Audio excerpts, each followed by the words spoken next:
Hello students, welcome to Max Neram. 11th standard Max, chapter 10, example 10.35. Find the second order derivative if x and y are given by x equal to a cos t, y equal to a sin t. இப்போ இங்கே பாருங்க ஒரு ஒரு 4 எக்ஸாம்பிளுக்கு முன்னாடி இந்த parametric ஃபார்ம்னு ஒரு formula வச்சு போட்டோம் பார்த்தீங்களா.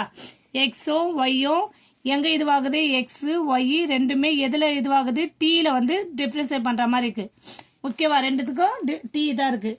அப்போது இதை வச்சு நம்ம பார்க்கலாம். X equal to cos t a cos t, y equal to என்னது ஏ சைன்டின்னு இருக்குது. கிளியர். இப்போ இந்த மாதிரி பாராமெட்ரிக் ஃபார்ம் வந்தாலே ஃபார்ம்ல என்ன இருக்கும், dy by dx equal to என்னது சொல்லியிருக்கேன் நான் ஆல்ரெடி நம்ம போட்டிருக்கோம். dy by dx equal to ஃபார்ம்ல என்னன்னா dy by dt by dx by dtன்னு போட்டிருக்கோம். ஓகேவா, இப்படிதான் ஃபார்ம்லா, இதுதான் ஃபார்ம்லா. கிளியர். dy by dt dxக்கு என்ன பண்ணோம், dy by dt by dx by dt formula போட்டிருப்போம் இந்த பேராமெட்ரிக் ஃபார்முலாக்கு. ஓகேவா, அப்போ இது ரெண்டுமே differentiate with respect to t தான் இருக்கு. அப்போ இங்கே நீங்கள் என்ன பண்ண, ஃபர்ஸ்ட் x இருக்கும்போது dx by dt பண்ணும்போது ஏ காஸ் டிஃபரன்ஸ் பண்ணால் இது ப்ராடக்ட்ல கான்ஸ்டன்ட் இருந்தால் அது அப்படியே தான் வரும் சொல்லியிருக்கோம். மைனஸ் காஸ் டிஃபரன்ஸ் பண்ணால் மைனஸ் சைன்டின்னு வந்துடும். அவ்வளோதான், இது சிம்பிளாக முடிச்சு. ஆனால் இங்கே பாருங்க dy by dt பண்ணும்போது இது என்ன ஆகும் நம்மளுக்கு, இதுவும் ஏ சைன் பண்ணும்போது ஏ சைன் டிஃபரன்ஸ் பண்ணால் காஸ்டி, இதுவும் சிம்பிளாக முடிஞ்சிச்சு. அப்போ நம்ம ஃபார்முலா சப்ஸ்டியூட் பண்ணலாம். dy by dx equal to dy by dt முதல்ல a cos t divided by minus a sin t வரும். ஓகேவா, அப்போ இதில் மைனஸை மேலே போட்டோன்னா ஏவை எவன் கேன்சல் பண்ணிடலாம். அப்போ வெறும் cos t by sin t வருது. இப்போ இங்கே பாருங்க, இது வந்து ஏ cos t by sin t நீங்கள் என்ன எழுதலாம், cot t எழுதலாம், மைனஸ் cot t எழுதலாம். இதுதான் dy by dx. ஆனால் நம்மளுக்கு கொஸ்டின் என்ன கேட்டிருக்காங்க, ஒரு dy by கேட்கல, டி ஸ்கொயர் கேட்டிருக்காங்க. அதை எப்படி வேர்ட்ஸில் கேட்டிருக்காங்க, find the second order derivative கேட்டிருக்காங்க. செகண்ட் ஆர்டர் டெரிவேட்டிவ்னா டி ஸ்கொயர் ஒய் பை டிஎக்ஸ்ன்னு கண்டுபிடிக்கணும். அப்போ நீங்கள் d square y by dx square கண்டுபிடிக்கும் போது, okay, d square y by dx square அப்படி கண்டுபிடிக்கும் போது நம்ம என்ன பண்ணோம்னா இந்த காட் டி இருக்கு, ஆனால் இங்கே எக்ஸ், ஆனால் நமக்கு இங்கே என்ன பண்ண differentiate with respect to X தான் கண்டுபிடிக்க போகிறோம். ஓகேவா, ஆனால் இங்கே டீன்னு இருக்கு.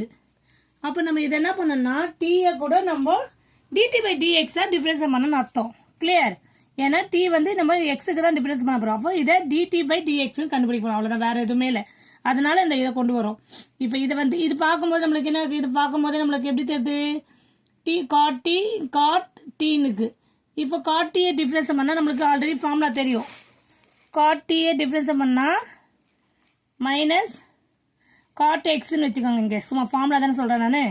காட் எக்ஸை டிஃபரன்ஸ் பண்ணால் நம்மளுக்கு மைனஸ் கொசிக்கன் ஸ்கொயர் எக்ஸ்ன்னு வரும்.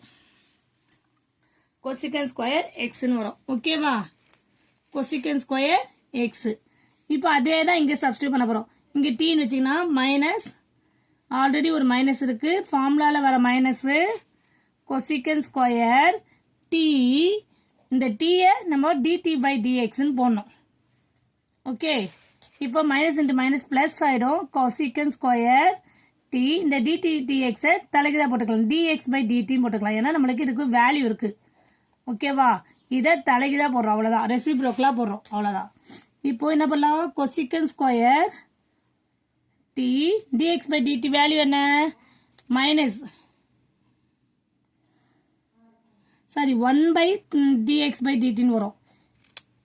இப்படி 1 by dx by dtன்னு போட்டோம்னா நம்மளுக்கு என்ன ஆகும், 1 by minus a sin t வருமா. இதை வந்து 1 by dx by dtன்னு போட்டுக்கலாம். இப்போ நெக்ஸ்ட் என்ன பண்ணலாம், ஏன்னா டிடி பை டிஎக்ஸ்ன்னு வரும்போது டிஎக்ஸ் பை டிடி ஆகும்போது அது தலைக்கு தான் நம்ம வரும். அப்போ அது மாதிரி பண்ணுறோம். ஓகேவா, இப்போ நெக்ஸ்ட் என்ன பண்ணலாம், கொசிக்கன் ஸ்கொயர் டி, இங்கே மைனஸுக்கு விட்டு வருமா, minus 1 by minus a sine t. அப்போ இந்த மைனஸ் இதை இந்த இடத்துல வந்துல 1/aன்னு கூட வச்சுக்கோங்க. இங்கே 1/sin t மட்டும் இருக்கு.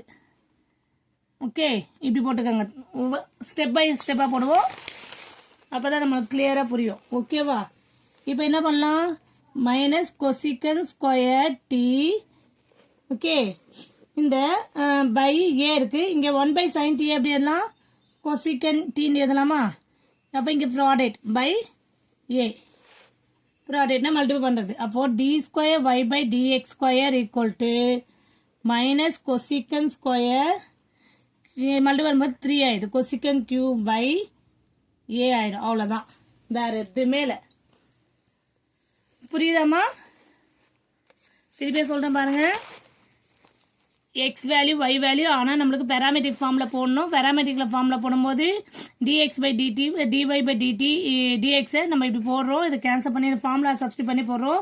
அப்போ முதல்ல dy பை டிடி வேல்யூக்கும் இதை போட்டு பண்ணால் நம்மளுக்கு காட்டின்னு வந்துச்சு. ஆனால் இதை அகைன் செகண்ட் ஆர்டர் கேட்டுக்கனால அகைன் டிஃபரன்ஸ் பண்ணுற மாதிரிக்கும் பண்ணும்போது இதை வந்து dt பை dxன்னு எழுதணும். ஏன்னா நம்ம வித் ரெஸ்பெக்ட் டு எக்ஸ், அதனால திருப்பியும் இதுக்கு dt பை dx. இப்போ y dy பை dx போடுவோம்ல, அது மாதிரி இங்கே இருக்கிறது நம்மளுக்கு tனா அது xக்கு வரும்போது dt பை dx. பிஃபோர் சம்லாம் நம்ம yக்கு போடுவோம்ல, y டிஃபரன்ஸ் பண்ணால் y ஸ்கொயர் இருந்தால் 2y dy பை dxன்னு போடுவோம்ல, அதே மாதிரி தான் t திருப்பியும் dt பை dx. இதை தலைக்கு 1 போடும்போது dx பை dt ஆகிடும். dx பை dt உடைய வேல்யூ என்ன?